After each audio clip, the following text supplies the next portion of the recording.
रोशनी की पहली किरण पे जब चींटियां अपना काम करने के लिए उठती थीं, तो टिड्डे भाई सोने जा रहे होते थे और फिर वो शाम के 4 बजे उठते थे। थोड़ा बहुत खाकर छाव में टेक लगा के सितार बजाते थे और जब मौसीकी से बोर हो जाते थे, फिर टिड्डे भाई चींटियों को छेड़ने लगते थे।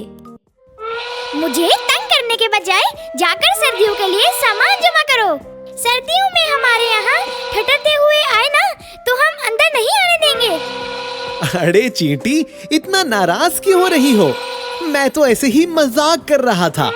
इतना काम करके थक गई होगी। वैसे भी अभी सर्दी आने में तो बहुत वक्त है।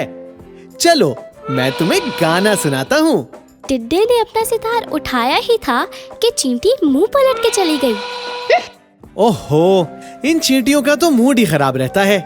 इन्हें छोड़ो, मैं अपनी मौसीकी अकेले में एंजॉय करता हूँ।